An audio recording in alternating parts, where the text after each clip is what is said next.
Izin Bapak, izin memperkenalkan diri. Assalamualaikum warahmatullahi wabarakatuh.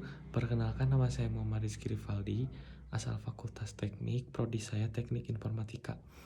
Di sini saya akan menjelaskan hasil analisis saya eh, tentang Pancasila ke sila kedua. Sebelum masuk ke materi, saya izin menampilkan NPM Unip saya di mana.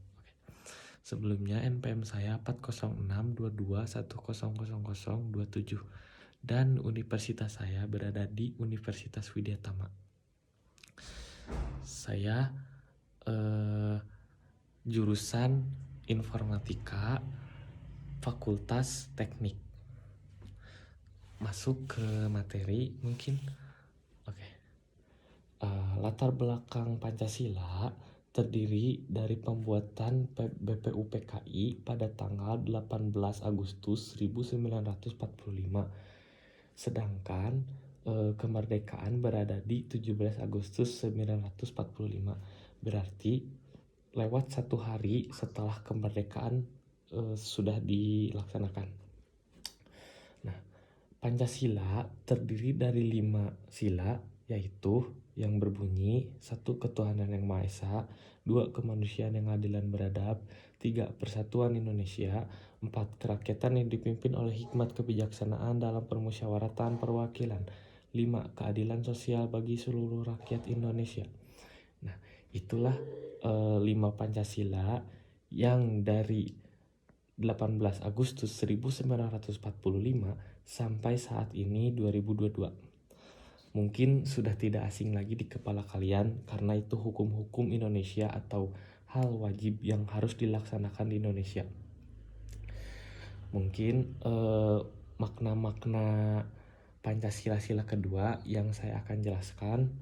Kemanusiaan yang adil dan beradab. Kemanusiaan yang adil dan beradab itu dari keadilan. Adil dalam hukum itu bersikap jujur, tidak melakukan curang ataupun berbohong. Nah, ini dampak positif-positif dari sila kedua. Sila kedua bisa merangkul semua warga-warga Indonesia seperti gotong royong, saling menyapa satu sama lain, yang dikenal maupun yang tidak dikenal.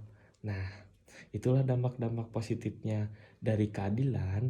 Jujur itu berarti tidak curang atau tidak melakukan hal-hal licik seperti menyontek, melakukan kesalahan yang seharusnya salah tapi dibenarkan, atau berbohong. Itulah dampak-dampak positifnya bagi seluruh rakyat Indonesia di kegiatan sehari-hari maupun secara hukum. Nah, itulah mungkin itu harus hal yang harus diterapkan bagi kita sebagai warga Indonesia, karena Indonesia terdiri atas orang-orang atau warga-warga Indonesia yang humble ataupun baik, dikenal oleh semua orang. Nah, khususnya orang luar negeri atau bule-bule di daerah luar Indonesia. Mungkin orang Indonesia tuh terlihat dari mata orang-orang asing sangat humble ataupun saling menyapa, saling membantu karena sikap-sikapnya dan budaya-budaya di Indonesia. Nah, itulah Indonesia. Kita harus bangga mengapa kita berada di titik ini.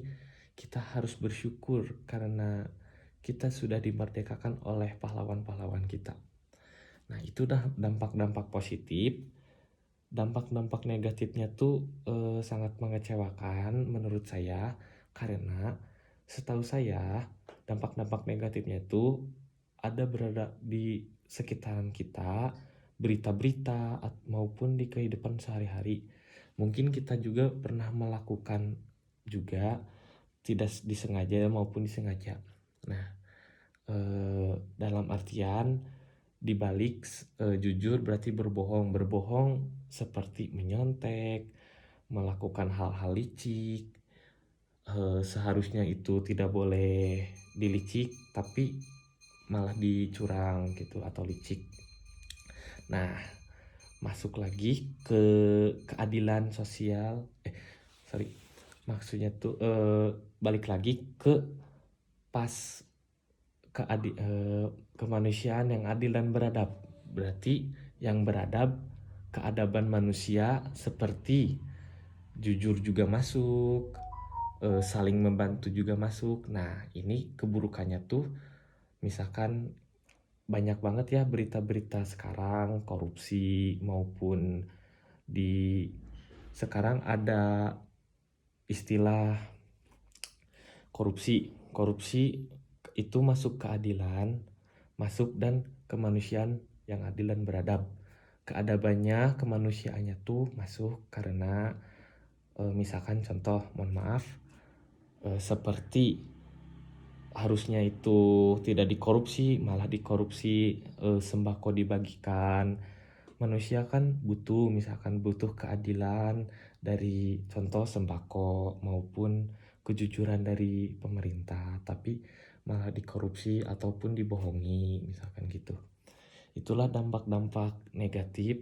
Ada juga insiden atau kejadian di zaman sekarang, kemarin-kemarin, bulan kemarin, Kanjuruhan, pertandingan sepak bola antara polisi dan supporter saling berdebat satu sama lain, tidak ada keadilan mungkin dari supporter maupun dari pihak polisinya. Kita berdoa saja semoga masalah ini cepat-cepat selesai.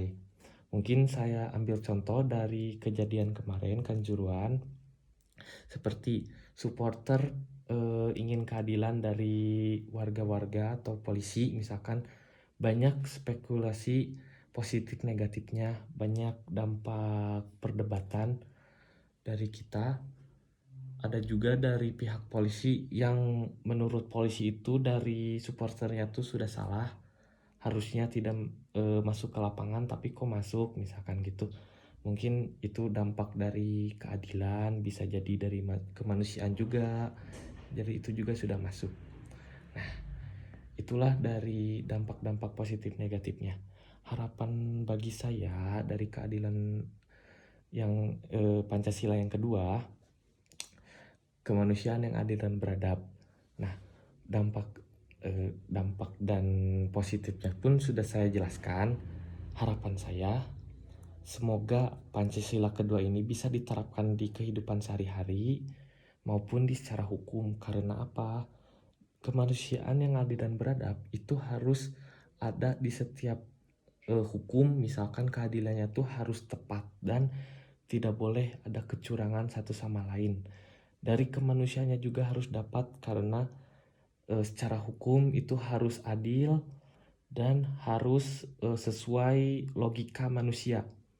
Nah, mungkin segitu saja dari saya. Mohon maaf bila ada kata-kata yang salah maupun yang tidak enak bagi kalian. Wassalamualaikum warahmatullahi wabarakatuh.